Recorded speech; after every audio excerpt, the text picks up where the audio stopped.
Assalamualaikum warahmatullahi wabarakatuh. Berjumpa lagi dengan saya Indri selaku dosen pengampu pada mata kuliah Design Thinking. Kali ini adalah pertemuan yang ketiga, jadi ini merupakan video pembelajaran yang ketiga. Kita langsung aja ngebahas terkait contoh-contohnya ya. Kalau kemarin kita udah bilang terkait permasalahan sosial, nah sekarang kita lebih rigid terhadap masalah-masalah ekonomi. Nah, teman-teman, di sini ada salah satu contoh gimana sih kerjasama antara GoTo, Gojek dan Tokopedia. Jadi untuk lebih memudahkannya pembayaran kalau kita beli di Tokopedia, terus kalau teman-teman juga pengen banget dapetin diskon yang ngebayarnya juga pakai GoPay, walaupun ini the first news yang juga kita dapetin, ternyata GoTo juga udah memisahkan diri. Penyebabnya, why-nya kenapa ya nanti akan kita analisis berdasarkan berita yang ada. Tapi GoTo ini merupakan salah satu ide yang nyata, yang konkret gimana caranya menyelesaikan permasalahan economic behavior by design thinking. Pada saat kita ingin berbelanja online di Tokopedia, merchant yang sudah tersedia, tapi kita juga butuh pembayaran yang mudah. Oke, kita isi aja GoPay-nya. Kita juga punya GoPay Later, lalu kita juga bisa memanfaatkan diskon-diskon lainnya. Nah, perbankan juga contohnya adalah Living Mandiri atau ada juga BNI Wonder dan lain-lainnya, itu masih banyak sekali. Mereka juga hadir dengan application mobile atau apps mobile. Nah, teman-teman kalau yang pengen punya ide nantinya punya apps mobile pada ide design thinking di project akhirnya ini, boleh, ini adalah salah satu contohnya. Gimana caranya perbankan itu hadir di tengah masyarakat secara digital. Kita sekarang bisa tarik uang tunai tanpa menggunakan kartu, asal punya aplikasi dari Living tersebut. Jadi perbankan, dia udah melihat permasalahan apa nih, empatinya terhadap masalah-masalah nasabah. Lalu mereka juga melihat permasalahan-permasalahan dari nasabah itu yang misalkan dia lebih suka cashless, dia lebih pengen transaksinya jauh lebih cepat, nggak mau tebel-tebel pegang uang tunai, maka dihadirkanlah aplikasi yang seperti ini. Di IDA tentunya pada saat munculnya Living Mandiri, BNI Wonder, ini banyak banget teman-teman keluhannya, permasalahan jaringan, tapi mereka nggak nyerah, mereka terus mencari inovasi dan alhasil sekarang mereka hadir jauh lebih baik lagi. Ada bentuk investasi, ada bentuk tabungan anak, tabungan pendidikan, dan lebih banyak lagi. Nah, kemudian ada lagi dalam penerapan fintech. Kita sekarang udah terbiasa nih pakai QR. Nah, teman-teman tadi yang pakai Living Mandiri, sadar apa enggak? Kita tuh udah punya yang namanya QR Code. Jadi nggak cuman para pedagang aja yang punya QR Code, kita juga punya QR Code. WA juga punya QR Code, di mana kita nggak harus tanya lagi berapa sih nomor WA-nya, berapa sih nomor rekeningnya. Cukup tunjukin QR Code-nya aja, supaya teman-teman juga nggak harus mengingat begitu banyak digit angka yang harus kita hafal. Tunjukin QR Code-nya, itu merupakan iDiet yang sudah dibuat sama perbankan. Hal ini memudahkan transaksi sehari-hari. Nah, contoh lainnya lagi, di mana saat kita dulu tuh kecil orang tua selalu ngedaftarin yang namanya polis asuransi dan cara ngeklaimnya juga susah. Di perbankan itu sudah hadir polis-polis yang sudah bisa kita pantau, atau rekan-rekan yang juga mengajukan agunan, pinjaman dan lain-lain hal itu kita bisa pantau sendiri tanpa harus kita datang ke teller bank untuk lihat berapa besar sih bunga yang kita bayarkan, kapan sih jatuh tempo deposit saya, semua udah ada di aplikasi. Nah, maka karena dengan mobile yang begitu tinggi, perbankan ini juga sadar bahwa masyarakat ini keterbatasan waktunya permasalahan yang sangat kompleks ya. Jadi permasalahan keterbatasan waktu ini yang menyebabkan mereka hadir itu selalu di dalam apps mobile.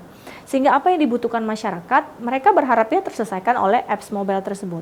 Kita nggak usah ngomongin masalah jaringan, masalah keamanan datanya dulu deh. Tapi mereka sudah menginisiasi ide-ide itu saja, sudah punya rasa empati terhadap konsumen dan menyelesaikan permasalahan keterbatasan waktu konsumen dan mobilitas konsumen yang tinggi untuk dapat diselesaikan melalui aplikasi perbankan. Nah, berikutnya adalah tentang bagaimana penerapan design thinking, teman-teman. Ini inovasi-inovasi co-public working space kita bilang. Sekarang pekerjaan semenjak COVID itu kita udah terbiasa sama yang namanya WFH atau WFA, work from anywhere. Banyak perusahaan swasta alhasil tidak lagi menggunakan kantor. Ini untuk apa? Yaitu untuk mengurangi budget dalam hal anggaran biaya gedung.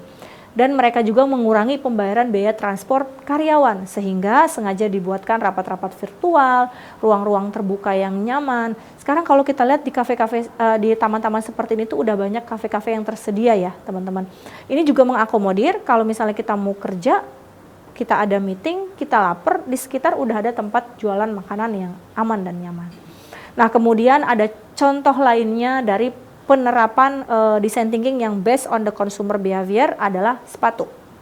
Saya ambil salah satunya adalah Nike. Ada juga jenis lainnya adalah Skechers. Jadi dia memperuntukkan sepatunya buat apa. Makanya sering kita ngelihat, oh kok ada sepatu running jalannya ke dalam mall. Nah itu kan yang salah ya. Nah sekarang karena tadi kita terbatas terhadap pikiran rasional. Ingat di pertemuan yang kedua kemarin saya bahas bahwa kita terbenturkan rasional dan irasional itu tipis teman-teman. Sepatu running yang kita pikir ini eye catching dipakai ke mall, eye catching untuk kita jalan dan lain-lain hal gitu ya. Ternyata ini tidak baik. Ternyata itu jauh lebih cocok memang digunakannya untuk ya running, di lintasannya untuk mereka berlari. Atau kebalikannya, sepatu yang just for walking kita pakai di running atau di olahraga-olahraga seperti Zumba dan lain-lainnya yang membutuhkan landasan pacu dari kakinya itu yang jauh lebih lebih tight, kalau saya bilang itu jauh lebih aman. Nah kalau sepatu walking yang biasa kita pakai untuk ke mall jalan sehari-hari tapi kita pakai untuk running, bayangkan kalau tiba-tiba terjadi ankle permasalahannya ya, atau terjadi tadi masalah-masalah lecet jari kaki dan lain-lain hal. Sehingga sebenarnya desain dari sepatu ini sudah sesuai dengan peruntukannya. Nah ada lagi nih teman-teman dari idenya Airbnb, atau kalau teman-teman yang nyari kos-kosan juga ada itu aplikasi yang namanya Ibu Kos atau Mama Kos ya. Nah di Airbnb ini mereka dapat menampung semua rumah-rumah orang yang selama ini tidak terpakai atau yang nggak ada penghuninya tapi tetap pengen dapat income. Gampang banget, tinggal kita fotoin aja rumahnya, kita masukin ke Airbnb, kita bisa langsung lihat lokasinya, apa aja yang tersedia, aplikasi yang ada di dalamnya atau fasilitas-fasilitas yang ada di dalamnya, dan cara kita berhubungan terhadap si pemilik rumah itu juga ada privasinya, nggak bisa semua orang bisa ngelihat. Dan pada saat kita nge-review itu juga bisa jadi based on keputusan yang akan disampaikan para orang-orang yang akan menyewa berikutnya. Jadi dia akan ngelihat, oh reviewnya bagus nih, harganya juga murah, lokasinya juga bagus.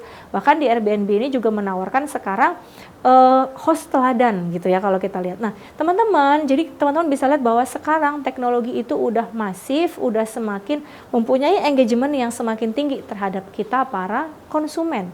Bahkan dalam dunia pemasaran pun itu kita tinggal foto terus kita upload. Barang-barang yang selama ini nggak terpakai, misalnya daripada cuman terpajang di lemari, ya nyimpen di lemari doang, kita udah banyak banget marketplace yang bisa kita taruh barang kita di situ, terus kita tinggal jual. Kita bisa jelasin barangnya dalam kondisi baru ataupun bekas. Lalu kita juga bisa bandrol harganya, mau di range berapa. Orang kalau mau tawar-menawar atau melihat langsung barangnya juga udah ada sistem COD. Jadi inilah perkembangan design thinking yang dirancang oleh dari seluruh stakeholder, baik itu pemasaran, baik itu pengiklanan, bahkan tadi kita sampaikan juga ruang-ruang publik sudah menggunakan konsep design thinking. Nah ada juga aktivitas-aktivitas mini case study yang ada di kelas, teman-teman juga bisa semakin engagement dengan design thinking ini, teman-teman bisa dulu lihat terhadap masalah-masalah yang ada di sekitar. Silahkan grouping kembali dengan teman-temannya, akan dilihat lagi empatinya terhadap masalah yang dipilih. Udah bener belum ya? Harapan saya sih tugas di akhir ini bukan menjadi sekedar tugas yang ya udah pemenuhan nilai belaka ya. Tapi teman-teman juga bisa memberikan salah satu creating idea yang dapat kita sampaikan ke masyarakat, yang dapat kita suarakan tentang ide-ide baru kita terhadap permasalahan ekonomi dan juga sosial. Nah teman-teman, demikian tadi dari video pembelajaran yang ketiga ya, yang udah kita bahas tentang contoh-contoh design thinking. Semoga semakin banyak contoh ini teman-teman semakin mudah untuk memilih proyek apa yang cocok untuk di kelompok kalian, lalu teman-teman bisa memberikan ide-ide yang kreatif lainnya. Demikian video pembelajaran ini saya buat. Saya Indri pamit undur diri. Wassalamualaikum warahmatullahi wabarakatuh.